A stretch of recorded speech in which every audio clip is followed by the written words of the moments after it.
Have to fix my hair. Hello, Jean-Marc.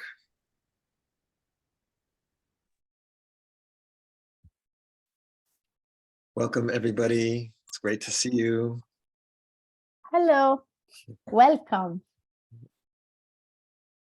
We know we have there's a number of people registered. We might wait another minute or two, but I know we want to get started because it's a short time and lots to do. It's really lovely to see you all. In the meantime, you can say from where you are attending. Yeah, that would be nice. Germany. Germany. Germany. France. France. Annick. Fabrice, where are you from? You have to unmute, yeah.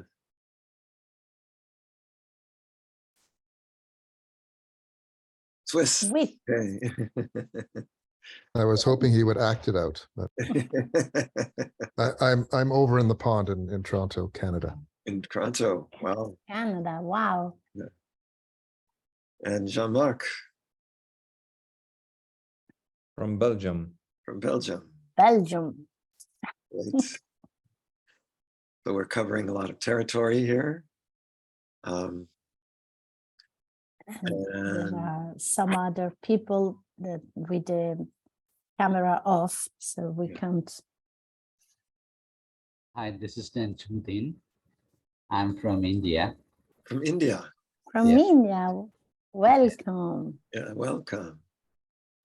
It's late night here, and my kid is sleeping nearby, so that's why I kept the light is off. So okay, it's the reason that I've kept my camera off. Okay, Please excuse me for the same. Thank you. Fabrice wrote, "Happy to be here." Yes, we too, to meet you, to meet all of you. So I think we will go ahead. What our plan was to do is, but well, first of all, I know that some of you have already been on previous of our webinars. We are going to do a little bit of a review of the research and what the research is and what the model is, and then obviously our main focus for this webinar is to go over a case example. And in this time, it's a very interesting case example of the Italian Transplant Network, and especially how they had to cope with the pandemic when that came. Because as you can imagine, doing transplants when there is a COVID epidemic was quite a challenge. And so they were able to really effectively address that. So, anything before we begin, Emanuela, from your side? No, just welcome and go ahead, because we have not a lot of time, so we can go on. So by the way, we know there's quite a few people have registered for this, and imagine that a lot will be watching on the recording. So we welcome also those of you who are coming later. So, this, as we said, our focus here is going to be on one of the, I think, very interesting qualitative interviews that Emanuela did on the Italian National Transplant Network. So just to kind of review quickly the whole background of this, success factor modeling for healthcare. What is success factor modeling? It's a methodology for examining people or teams or groups or organizations that have done something effective or remarkable, and ask this question: what's the difference that makes the difference? There are already 3 books on this that have studied different aspects. In fact, as we'll share, the idea for success factor modeling in healthcare came when Emanuela was attending a program on success factor modeling for next generation entrepreneurs. And she had the idea that we could use the same methodology in healthcare. So So, and so we've looked at generative collaboration, which is about collective intelligence, and then conscious leadership and resilience. And so, Manuela, why don't you? Yes, and now we are going to see the three basic components of success factor modeling methodology. So the first one is the mindset. That means how we think and how we approach to every situation, every kind of situation that we face. And this mindset produces our actions. So what we do, what we do for achieving results, then our actions create outcomes that we achieve. And actions is our behavior, our strategies, and with them we achieve the outcomes. So these are the three basic components, and we based our study about success factor modeling for healthcare on the same basic components. Yeah, and as you'll see when we do our case example, this is a very interesting way of organizing. We have also found that was really useful for the case that we were examining as well. But maybe to say a little bit then, this was the background, and what we wanted to do then was to look at success factors within the healthcare ecosystem. So we thought, rather than just modeling a particular doctor or even a particular hospital, we would want to model a whole ecosystem, because what we realized is that what allows even an individual to have an effective performance in healthcare requires a lot of support from a bigger ecosystem. So in fact, well, I'll pass this on because Manuela was the one that had this idea. Yeah, this our big why was when we start identifying the key factors related to success performances in the different healthcare ecosystem areas, and organizing those factors into a model, and provide new tools, teaching new tools to apply those factors by supporting individuals, groups, and organizations for applying those factors.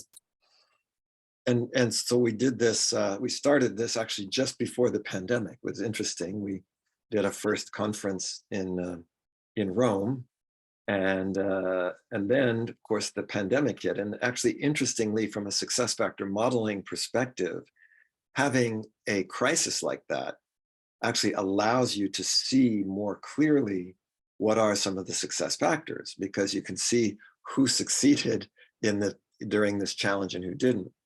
So we started with an online survey, which we, in the program we share more about, where people would just fill it in.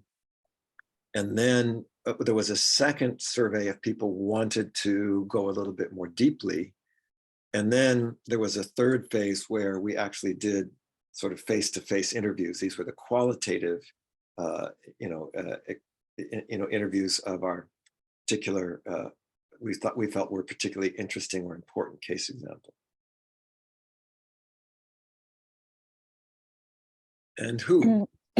Oh, as you can see, the ecosystem, the healthcare ecosystem. So we talked with any kind of people who work, so who give their contribution in the healthcare field, like doctors, nurses, patients, and their family caregivers, and or private or public provider organization of healthcare, and or some governments, local, regional, national, and international institutions, and also university organization and researchers, patients association, manager, consultants, and companies and or pharmaceutical companies. So we tried to reach and to analyze different point of views. And you know, in our first one of the first of these free webinar series, we were looking at a hospital, a digestive disease hospital, and on our last one we were looking at a patient association, and this time we're looking at a national, you know, sort of a national transplant network. So we really wanted to get a good sample, you know, a good range of different types of applications of healthcare in order to really get a good feel for what were those key success factors. And again, we were using this idea of this notion that outcomes are typically something that are achieved in, you know, our concrete physical environment. Actions, as Emanuela was saying earlier, are behaviors. And then we divided mindset into several different levels here. Capabilities, which are the, you know, the how-tos, the know-how, but also what were the values and beliefs that were sort of driving those capabilities. And then above that and beyond that is the sense of identity, and, you know, how the different you know, people or groups viewed themselves and their role and their mission. And then ultimately, well, what was their bigger vision or purpose with respect to healthcare? So we're looking at all these different levels.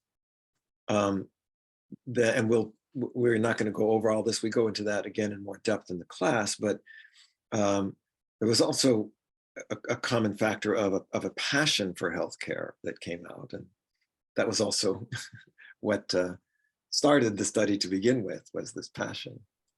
So, and I'll let Emanuela, you know, so we had this has been going for almost 4 years, for 3 years, but we have done this in Italy, in France, in Greece. There's also been an international survey. So we found some very interesting similarities or commonalities, and I'll let Emanuela kind of speak about that. First, the success definition that emerged as a common factor, as a common result from the online survey has been clear and effective doctor-patient communication among those 3 countries. And about the level of the environment, about the outcomes, the common results have been tools or technologies, so having tools or technologies, and having environment that supports relations, interrelations and relations. One thing that this already shows, and it's something that we have pointed out in the study, is that there's a very interesting complementarity in this, and clearly the successful cases where there is this balance of what we call task and relationship. So the task has to do with the technical aspects, and the relationship has to do with the interpersonal aspects. And when there's just one or the other, there is much less or much reduced level of success. And obviously, often there tends to be an overemphasis on the technical aspect. So we found that this notion of the communication, the aspect of communication, of the interrelation, was particularly interesting here.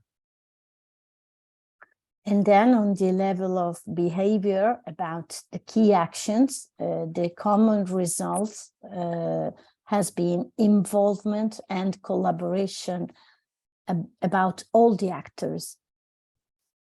And on the level of capabilities, and we are going into the mindset area, the common results, the most important results have been emotional intelligence and communication skills.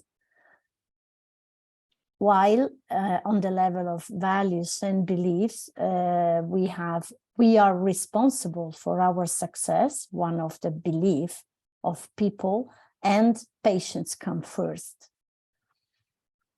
And about the identity mindset, the most answered identity mindset have been the co-creator mindset and the connector mindset. And about the vision and the purpose, the common purpose is enhancing patients' ability to face their illness with courage and hope. And we always quote the professor Fabrizio Benedetti, that he is one of the most expert of placebo effect, and he teaches neuroscience, and he has made some studies about placebo effect from communication, from the quality of communication. And he wrote a book in Italian, that the title is La speranza è un farmaco, that means hope is a medication. So just to say how much could be important the effect and the effectiveness of some kind of approach. So, so these were just our top, kind of top examples. There were many others that we then were putting together into our model. So just to summarize the model, again, there's a lot of data behind all of this, but so we started off by saying, well, there were tended to be 5 areas of, outcomes that were focused on by the our effective case examples. And these were, we kind of were able to put them in English into 5 words starting with E, interestingly enough. So it was like expertise, empowerment, effectiveness, efficiency, and engagement. And we distinguish effectiveness and efficiency. They're clearly very closely related, but efficiency is, you could define as, doing things right. Whereas effectiveness is doing the right things, meaning you can be efficient at doing something, but it may not be the right thing to do. So efficiency without the effectiveness, it can create problems. And of course, sometimes you can be effective, but not very efficient. So those we found to be very interesting and complementing outcomes. Anything to add about that, Emmanuel? No, just that I like to notice that when we started to choose these words, these key words, Robert was really a master to find every word with E, starting with E in English. So, so the next step, and I'll let you take this one, Emmanuel, is well, so what were the actions that supported these? And we found that all of these actions will support all of those outcomes, but there were certain actions that tended to be sort of more related to some of those outcomes than others. Yes, and in this case, you can see all the keywords with C, and we have clarify among the key actions, communicate, so something about communication, and care, and it's not just care for patients, but care in every kind of situation, and co-create, so with a collaboration, so that collaborate. And we see here that clarify was tended to be the action that most supported expertise. To be clear, communication was the one that most supported empowerment. Care, interestingly, was the one that was most needed for it to be effective, to really care. Co-creating allowed efficiency, and a collaboration created engagement. And then we go to the final part, which is, includes sort of several different areas here. We got some of these were able to be with all the same letter, the C's: connection, compassion, contribution, what we call catalysis, which is catalyzing things, and competent. That these were a mindset. We say these are not, these produce actions. There's a mindset of, for example, connection, which is about wanting to connect with people, connect people together, connect things. And that's supported by communication skills. Whereas something like compassion was supported by emotional intelligence and what we would call an enabler mindset. And then about contribution with the co-creator mindset, that is related to the interpersonal skills and produces with the key actions about care and co-create, produces and are related to the effectiveness and efficiency. Yeah. And so we can see, by the way, in the model, the mindset areas sort of support, they tend to support two complementing actions. So for example, the builder mindset is about it's about creating competence and is based on self-awareness, and that helps to both clarify and collaborate. Whereas the catalyzer is related to problem solving, and that helps to support both co-creating and collaborating. So we found that these things were really very interestingly and usefully interrelated. So, and we have built our program around working with each one of these areas of mindset and the related actions and outcomes. And what we want to do now, though, what we want to focus on for this particular webinar is, let's look at an example of what would that mean?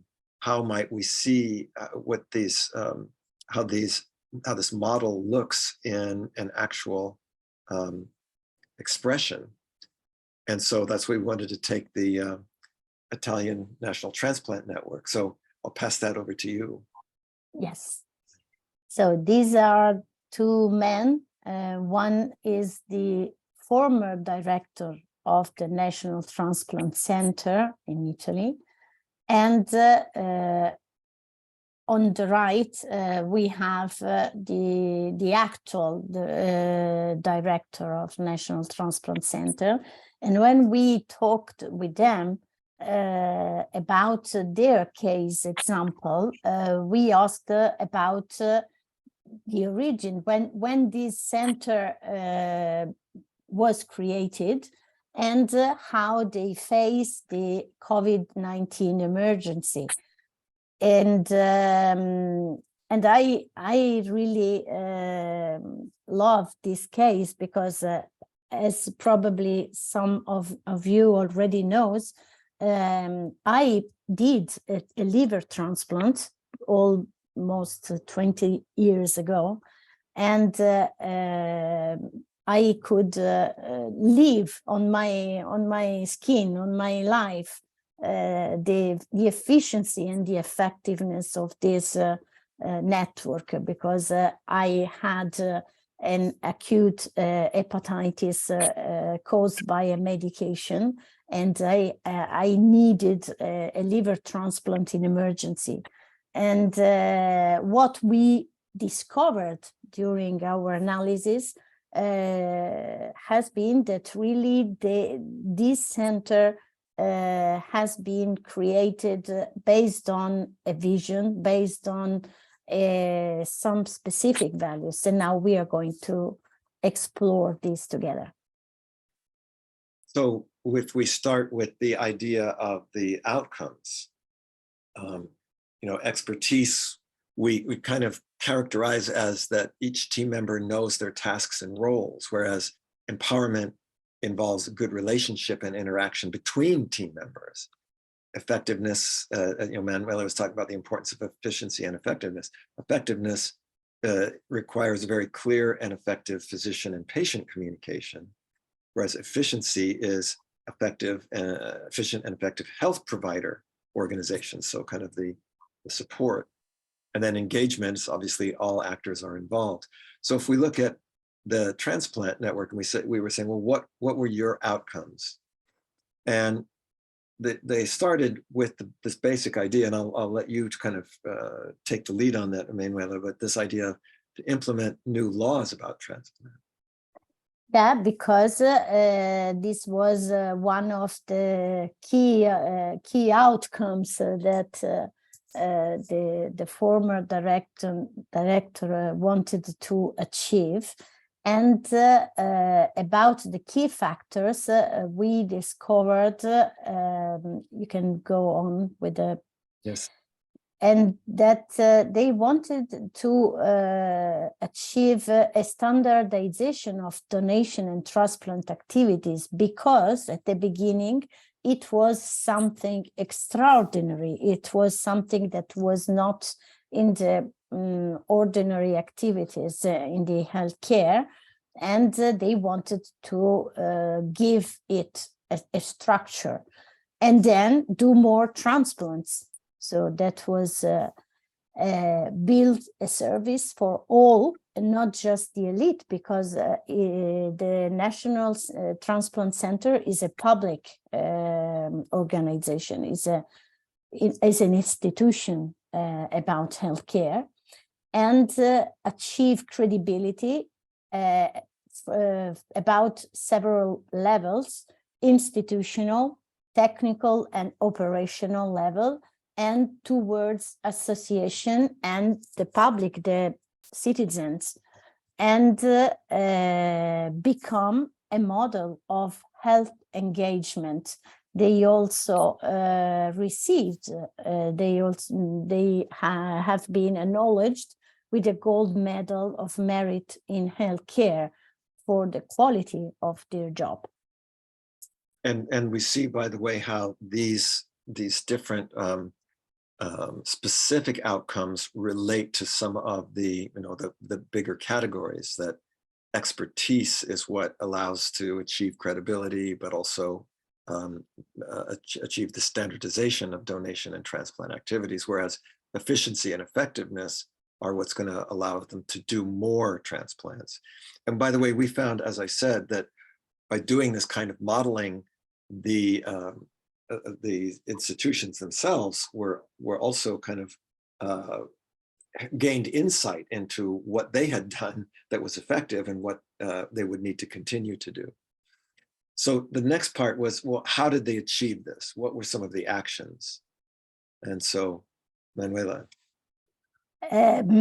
First, multitasking. That means transplantation is still the most complex activity in the healthcare system, because there are several professionals that are involved in a transplant process, and this is related to co-create and collaborate, and then efficiency and engagement. And then they needed to create agreements, partnership with national, regional, and local institutions, because there are several organizations that have to collaborate each other. And about collaboration and collaborate and clarify, they also created national shared guidelines to be clear and to collaborate all together, and periodically reviewed and updated. They have these guidelines, but they also continue to work on them. And the staff people attended specific training courses and did field training in order to achieve expertise. And then about clarify and communicate to achieve expertise and empowerment, they had constant meetings and shared decision-making and planning, and monitor numbers about donations, transplants, and management of adverse events. And also related to communicate and care, they distributed blue badges for donation to all citizens over 18 years, also to spread the culture of the organ donations, and created the CIT, that is the Transplant Information System, to communicate among all the nation, and also to care all the patients, and created the 24-hour expert. So there is a hot telephone number and where there is always someone available to give answers. And so this was the sort of the original thing. I might just see if we're getting a little bit of noise. Maybe everybody make sure that you're muted. Yeah. Thank you. Yeah, so this was kind of the foundation. This is how they built this network. Now then the next thing that happened is, so what happens when there is an emergency like the COVID situation? And so they had to add some other actions. And I think this is a very interesting part. So what did they do in order to be able to adapt to this very challenging and dangerous situation, especially for transplant patients? Something like a COVID virus can be, particularly deadly. So I'll pass that on back on to you. Yes, and these are the key actions about the COVID emergency challenge. So they have moved vigorously with the regions, because there, as you know, everywhere there was a difficult situation to manage. And they also shared with other network nodes. So they continue to collaborate with all the regions, and they have monitored activities for consequences of possible infection. And so they continue to have the same model for vaccination among the population of people who made transplants. And they created screening measures for donors and recipients to protect them, because every patient is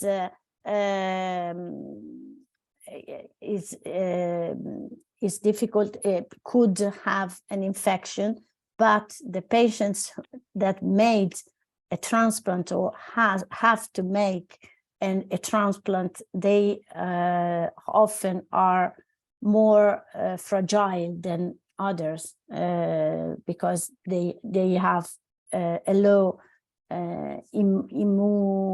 immunology system. Sorry for my words in English. And then they maintained donor and transplant activity with just 10% decrease. And it is really a very good result given the situation in that period. So then, the interesting question is, so all these actions, there was a lot of actions here. There were, again, this is quite remarkable that there was just a 10% decrease given the challenges, and as Emmanuel was saying, the risks for patients, especially getting transplants. So what is the mindset that is behind all of this? And this is what we think is, typically is why we tend to say that the mindset is the ultimate driver. To take these actions, to get these outcomes, it takes a shared mindset of all of the different actors. And so this is what makes this kind of success possible. So as we were mentioning, we have these different types of mindsets, the builder, the connector, the enabler, the co-creator, the catalyzer. And we can see then, we look at, well, what was kind of the shared qualities of the different people in this network. And I'll pass this to you, Emanuela. Yes, and about the compassion and the enabler mindset, they say service to patients, first of all, and then provide a therapy response to those who cannot be treated otherwise, because the transplant is really the last chance for the patients, and there is no other medication often. And then relationship of trust about contribution, about the value and the belief to about enhancing patients' ability to face illness with courage and hope, and about the catalysis, the factor was about curiosity and passion for problem solving, the ability to see innovative solution, the ability to create innovative solution, and about the competence area, what I do, what the network does as a direct benefit for so many people. So this was the mindset, the approach, and specific skills for specific tasks. This is about competence in order to achieve expertise. And then sense of belonging and mutual support, about connection, and something like an inverted pyramid. So my job is to support you because your result will be my result. And then presence is the first criterion of reliability, because if they wanted to achieve, to be recognized, to be acknowledged as with their reliability, they needed to let people feel that they were present. And then safety, so safe from adverse events, and increase efficiency and transparency, because reliability is strictly related to transparency, to be things in a regular way and in a way that people could see what you are doing and how you are allocate the organs, for example. And this is for effectively overcoming challenges and difficulties to be a catalyzer.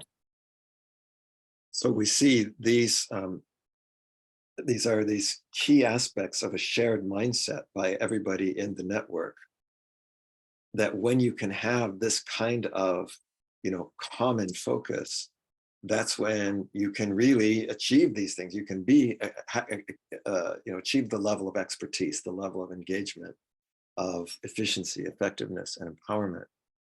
And so this is something that we wanted to then support, because as we said, we first wanted to build this model, use these examples, and then create tools and training so that we can bring this to other networks, and of course, not only to transplant networks, but to other areas of healthcare. And so what we have done with this, with that as an example, is we created what we called an effective healthcare online scorecard. So it's something that you can do online, where we're not going to go over the whole thing, but you start by looking at your desired state. So when you go online, you kind of look at your present state, which would be the red, and you see we have the 5 areas, 5 outcome areas, of engagement, that everybody's involved, and empowerment, with good relationship and interaction between team members. And you're kind of rating, well, what is the current state in the healthcare ecosystem that I'm in, and in the part of that ecosystem that I'm in. And then the green represents the desired state. Now, of course, the desired state, we would ultimately want to be all 5s in the scale of 1 to 5. However, we're usually looking at a particular time frame. So we'll have people look at, again, if you look at the COVID situation, you had a very short time frame in which people had to, respond.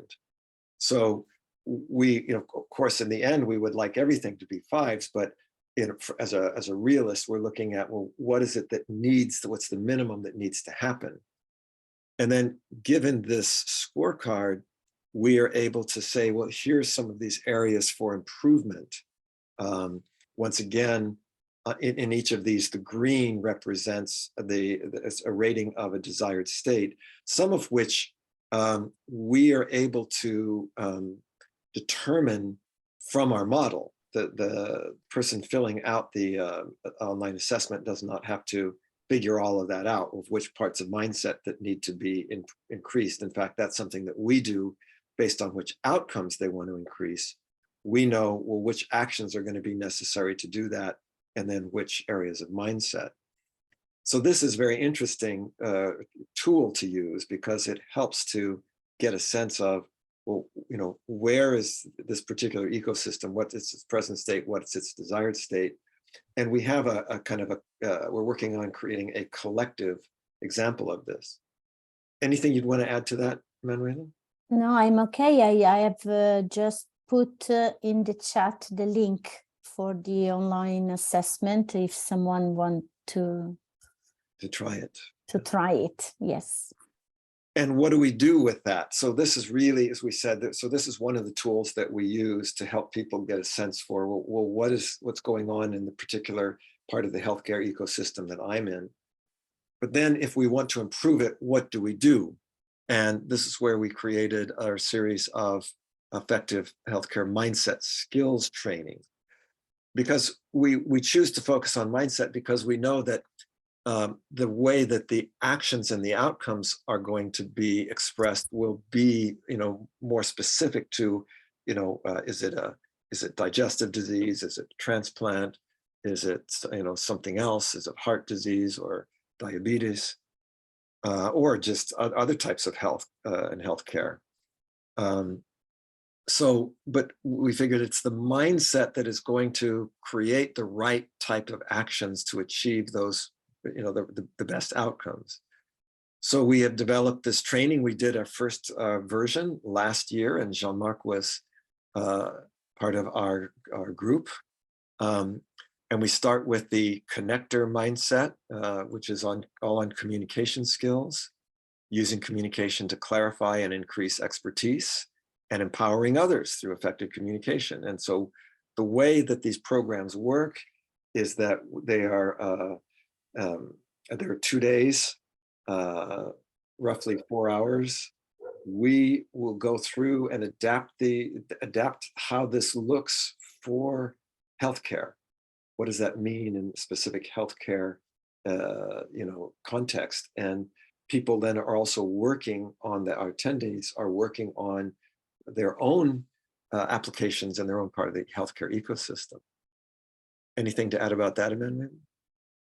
No, just that we have made last year the first edition of this program, and we have Jean-Marc here with us. And so if he wants, he can share his experience. And it has been for us a real adventure because we know that many of you already is a trainer or a coach, and this is a real new step to give value in the healthcare ecosystem. That is our purpose when we built this training, this program. And the second, go for the second. Go to the The second one, it will be in February on the 21st and 22nd, and it's about compassion and the enabler mindset. And about skills, we are going to work on emotional intelligence skill. For what or about what? Using emotional intelligence for empowering communication, and how emotional intelligence helps us to care more effectively in our role and or in the role of our participants. And then in April, we do the catalyzer mindset, which is focusing on problem-solving skills and how problem-solving skills support efficient co-creation, but also how applying them helps to collaborate effectively in order to increase engagement. And again, these are all very interesting. We have sets of exercises, we have sets of examples, we will show video examples. So it's something that we've really put a lot of thought into how to really best communicate this to people in healthcare area. And then the fourth one, it will be in May, on the 9th and 10th of May. And it's about the builder mindset and competence and related to the self-awareness about related to the skill of self-awareness. And we are going to work on developing self-awareness in order to clarify where and how to expand your expertise and how to facilitate others to expand their expertise, and how self-awareness helps you to be more engaged and collaborate better with others. And in June, we go over the co-creator mindset, which is about contribution and emphasizes interpersonal skills to increase efficiency by co-creating with others, but also how those help to be more effective by authentically giving care to others. And as we said, each module is 2 half-days online, 5 to 9 p.m. That's Central European time, 5 to 9 Central European time. And then we have, because again, as Emanuele was saying, we are aware that a number of you might want to then become trainers in this. So we're actually going to be doing a trainer training where you would be able to then, after having gone through the program, learn how to take that and bring that to other areas of healthcare. And we'll give another opportunity to look at the registration, but we do want to pause because one important part of our webinar here is we do want to find out what types of questions you might have about either the research or about program, and also knowing that, as Emanuele said, Jean-Marc was there last year. I don't know, Jean-Marc, if you have anything that you might want to share or say about what that was like for you. Yeah, thank you, Emanuela. Thank you, Robert. I would like contribute to share my experience, who was very interesting, and I had the opportunity to use the model every day in my service, with my team. And it's very nice and simple model, but it's difficult to do every day. But it's very simple, and it's very powerful. And when I have the chance to share with others healthcare provider, they see the hard point of this model. And I think it was very interesting to go in the deepest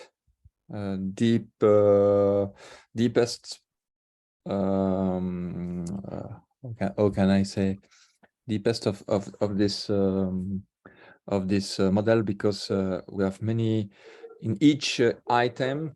We have many things to experiment. So it's why I take the program, and I read again, I test again, and I practice every day. And I think it's a very nice opportunity for healthcare provider to do that. And for you might say a little bit about what your area of healthcare and your team. What do you? I'm nephrologist, so the part of the experiment of Emanuela is talk very good for us, because we have also renal transplantation, and we know this kind of problem, but the most of my experience is by chronic kidney disease.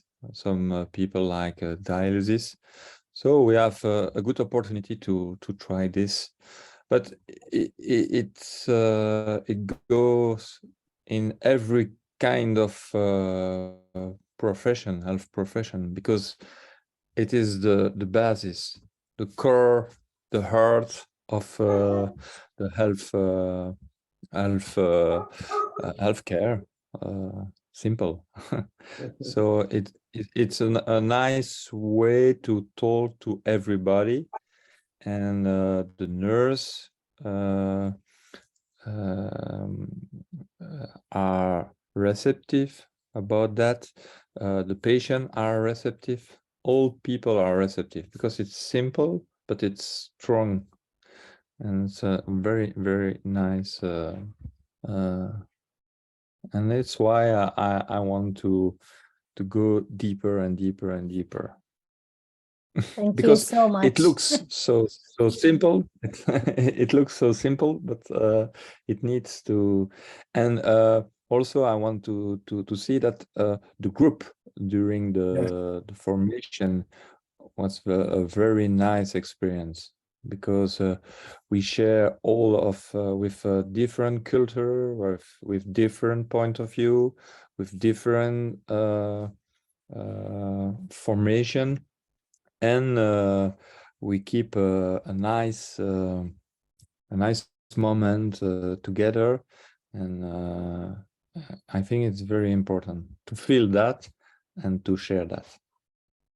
Thank you so much. Thank you, Jean-Marc. So we're curious, anybody have any questions either about the study or about the program? We're very happy if there's anything to clarify or any curiosity that you might have. I think basically this is really great, Robert. And in Germany at the moment, they're doing a profound reform of the whole medical system. All these themes: communication, transparency, speaking honestly and open, emotional intelligence, are these themes that they're speaking about. They want to change. So this is a really great tool. Yes, you know, it's interesting, Ray. I was just telling Manuela too that I was recently at the Stanford University Medical Center, which is one of the premier ones certainly in California. And they after the sessions, every session, every meeting with the physicians or the nurses, there's a questionnaire that asks about those things. Do you feel that the nurse or the doctor listened to you? That they cared about your feelings? Did they ask about your family? Do you feel that they understood? So they think people are realizing these are as much key to healthcare as the technical aspect. So great, thank you for sharing that. Thanks. And Anik, I know you had your hand there. Yes, I had a question about this national transplant organization that you have modeled. After modeling them, how did they use the model for themselves? How did they use the model? How did that modeling? Okay. Actually, they don't use the model, because we have created the model using also their answers and our interviews. They did without our model, because they didn't know our model before. So we just found those factors in their example, and this is the reason why we took their factors, and we built our models also with their results. Claude, I think what we can say is that I know that when we presented the model, because when we had our conference in Rome, and I guess this was our online one afterwards, we were presenting the cases, and the people, they were there to sort of talk about their experience as well in the conference. And then when we showed the model, it was actually very interesting for them, because that helped them to become clear about what are we already doing that's working, and actually have a language for it, so they could then share that. So, because this is what brings a mutual awareness. So again, we didn't have to teach them the model because we were modeling them, but having the model, if you are somebody being modeled, having that then allows you to share that with your network, so that that then what your goals are clear, what the important actions are clear, and what the mindset is. So again, we didn't do it. We haven't done a training for them, which we could do, and maybe we'll do in the future. So you think that you can, if you would do a training for them, you would point some parts that they can improve, or that they think they can improve? Yes, exactly. So what we would do, Anik, and I think this is a good question, the way that we would work in that case is we would have key people go to the online assessment, and they would be able to look at, well, what's our present state, and what do we think that needs to be improved? And then we would take, sort of the results of that assessment, and we might take from different modules of our mindset training and create a specialized training just for them. Them. Yeah. So thank you. It's a good question, important question. How do we use that in a particular ecosystem?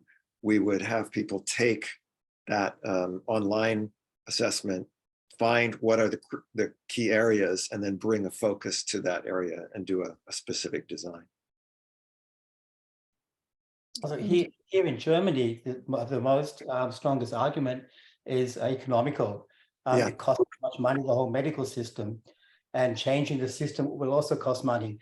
Is there any kind of research to prove that being more emotional, being more communicative, being more in a team situation, that you actually save money? Because it is so, we know that, that's a fact. But is there any research about this? Yeah. There are some research, not specifically about all of these factors, but there are some research about, for example, communication skills and emotional, so separated. There are some researchers in the world, not specifically in Italy or some specific country, but there are something also published on the scientific magazine. Okay. Yeah, that's a good question.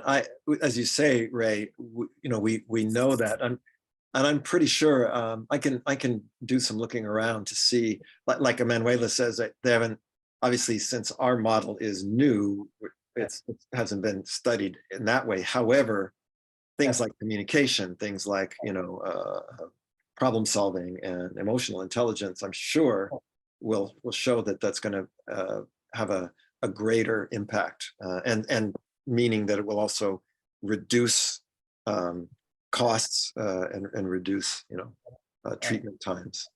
Because when I train doctors or train in the hospitals and nurses, this is always the main point. I mean, it's going to cost us so much money, and I keep telling them, no, you save money. You're saving money. That's right. Being more compassionate, and they say, well, prove it. Show me the last research. And I can't. Yeah, and not only because there are some research that shows that physicians that have communication skills and emotional intelligence, they do more clear and more precise diagnosis right. and patients do less exams, less tests for looking for something. And there are also less re-hospitalization, Yeah. for example. I know that in the US, there's another thing that relates to costs, which is because here, because we don't have, universal health care, that there's actually frequently a challenge where doctors or institutions will be sued because of miscommunication, because of misdiagnosis. So you can actually show they can save a lot of money and save a lot of hassle. Right. Without running into those kind of problems. Okay. So thank you, everybody. I know our time is up, and I know it's very late in some places, in India, for example, but we do want to close. Just kind of remind you again, and you can find this on the DILT Strategy Group website or the. Yeah, I put also the link in the chat. Yes, you put the link in the chat, Manuela. Yeah. And so we have a little metaphor that we would like to end with, because it's really also part of the mindset of this. And I'll let Emanuela take this one.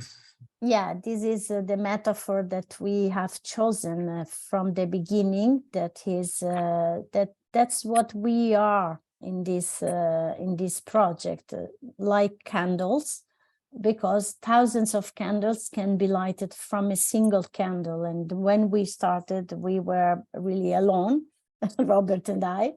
And the life of the candle will not be shortened. Happiness never decreases by being shared. So this is the reason why we started last year with the group where Jean-Marc attended, and we enlightened some other candles. So now we'll be happy to start also with you, if you will be there with us. So we like this metaphor of our candles, and we hope maybe some of you will come and bring your candle, and we will do some lighting. I like to say, I've been involved in the field of NLP since it began, and I remember when there was just a few of us with our candles, and then we went out and lit more and more candles, and now it's all around the world. And so I know that this kind of an revolution is possible, and it certainly is necessary. The more I experience things going on in healthcare, the more I see that what we're bringing up in this model is kind of like Ray says,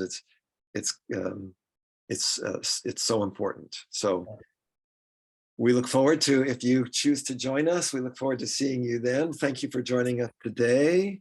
I want to give a big thanks to my partner in passion. It's passion for Manuela. She's Yes. a great journey for us. So thanks Thank for you. coming, and see you thanks early. so much for Good work. sharing Thank too. See you soon. See you soon, Bye everybody. bye. Bye. Bye. Bye.